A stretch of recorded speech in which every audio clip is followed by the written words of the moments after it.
Commodores Neil Crompton and Alan Jones moving up through the field in the pack leader Falcon. And just topping out the top 10, row 5 is Russell Ingall and his teammate Larry Perkins.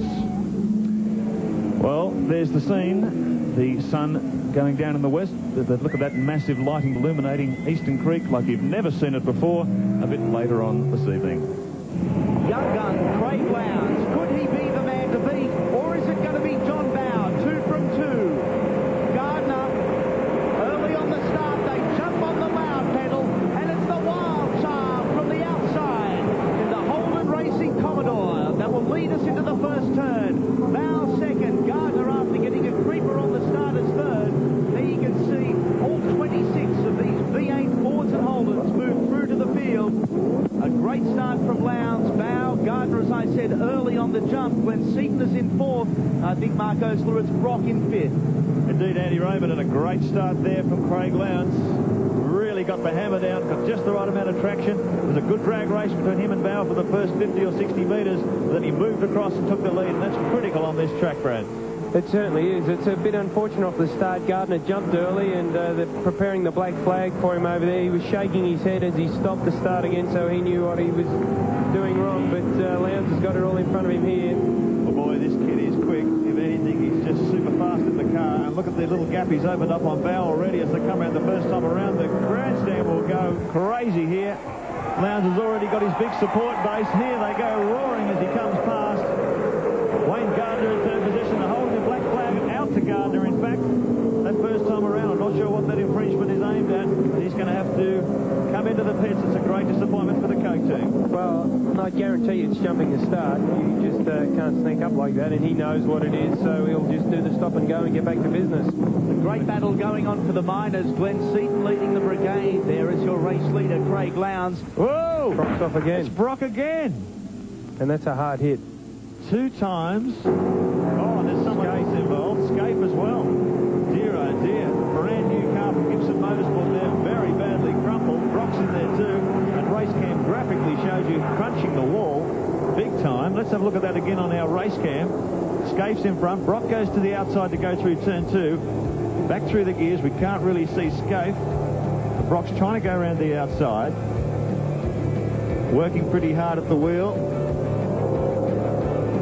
Everything looks like it's in order here. Looks like he's going around Scaper there. Was that a contact there, Brad? Yep, bang. Yep, with the Seaton. And then crunch. It looks like Scape's hit him right on the side. And Brock is off. He's a passenger now. And crunch. Wow, look at his head. Neck. Yeah. Just a graphic indication of the G-forces in these things when you hit a wall. Boy. Very disappointing for the Holden Racing team, but at least their young gun, their new boy, is out in front and doing a fantastic job.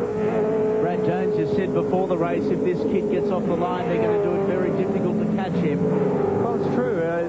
There's no doubt John Bow was holding him up in that first heat, and now he's got the gap. He's got a nice buffer.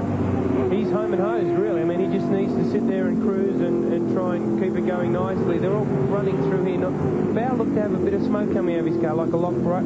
This is an impressive start here too, Bradley, from Alan Jones. He's currently in position 5 on the racetrack. Gardner has to go to the pit, so he'll move up into position number 4 on the circuit. And now about the lap times of Craig Lowndes. He's just done a 60.97. That's the new lap record. First time they're racing here, of course, but that's the fastest time so far. So Lowndes really on fire. Really opening up 2.1 seconds the gap over Bow that time around. Bow is the next fastest, and he's over 0.8 of a second in arrears on that single lap. Here's the brand new pack leader, Falcon. Alan Jones 2-car team with Paul Romano, backing from the Philip Morris Corporation. Launched the team in spectacular fashion on Tuesday up at the Gold Coast. And, boy, it's been a race against time. The second car, in fact, was only completed at 5 a.m. on the launch morning. So they really have had time against them. But this is a pretty good debut, Brandon. Oh, fantastic. When you consider the small amount of time they've had to get everything ready and the pace that this car is producing, you look at the Coca-Cola car, it's taken them a couple of years to get everything in order. You look at what they're doing now, and it's a fantastic job. I'll tell you how busy the pack leader team is. They actually got a hairdresser into the shop, lined everyone up, did their hair so they didn't have to miss out on work during the week. Okay, let's look back at the top 10. There's Seaton in third position. Field streaming through there. Finnegan first for lap cars. They can see a big jump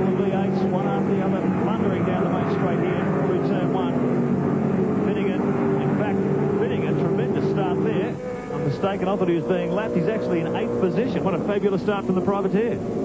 Fantastic job he's doing, and here we have the leaders again. Craig very smooth through there. John Bow trying as hard as he can to run him down, but not looking to have too much success. Shadows lengthening here. The sun goes down. Dick Johnson put a new engine in. Dunlop race cam aboard Shell FAI 17.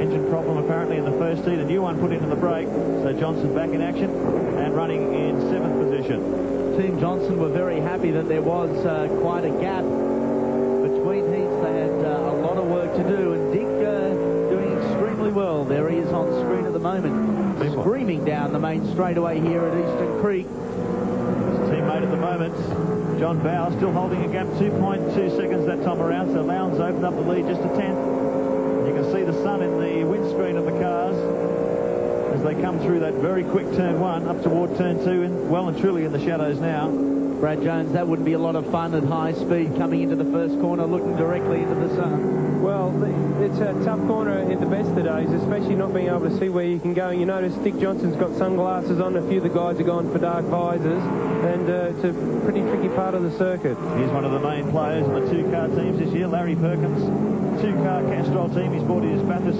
winning co-driver along with him, Russell England, his second Castrol Commodore, a brand new car in Larry's hands. This is in fact the Bathurst winner. Actually, Russell's in front of the boss at the moment. I don't know if that's that's smart strategically at the first race, but he is doing a very good job. And as you said, it's a proven car. Larry's got the new one, and Russell's pedaling it very, very well. So Ingle in 6th position up ahead of Johnson. The order now, Lowndes opening up 2.4 seconds that time around over Bow. Then it's Seaton, Crompton, Jones. There's Ingle just ducking down behind Dick Johnson and Terry Finnegan. As I said, a great start from the Sydney Privateer in 8th position. Meanwhile, back at the front of the pack, here's Craig Lowndes. He's leading a merry dance here. Craig Lowndes well in control. John Bow hanging on in 2nd position. Ben Seaton in the Ford Credit Falcon in 3rd. Head of Neil Crompton in the Coke Commodore. And in the top 5, Alan Jones in the new pack leader racing Falcon EF. Stephen Richards in trouble there. Debut in the Valvoline Cummins Commodore. Car 32 making his way back onto the track. So hard work out there for Stevie Richards. Meanwhile, here's Larry Perkins. Lights ablaze on Tony Longhurst's Falcon. Castrol a big involvement in touring car racing in 1996, Brad. Certainly have. They've obviously upped the ante. They've got 3 cars running around out there now, and fairly close to being nose to tail. So they're just closing in on Finnegan there, who's doing a fantastic job. Running 8. Whoa, it's Bow. Bow's off. Well, there was word from the pits. He thought his tyres were pretty tight when he finished that first heat. He may have overcooked it there. That's where Brock went off in the first heat as well. As Bow came out of the kiddie litter, team boss Dick Johnson went hollering by. So generally a disappointing day. So Bow slips back from his 2nd position. That'll take even more heat off Lowndes. Let's have a look at that again on replay. And he's just lost it. I'd say it's a fairly similar move to what happened to Brock in the first race. They come in there very quickly and probably just a touch too much rear brake.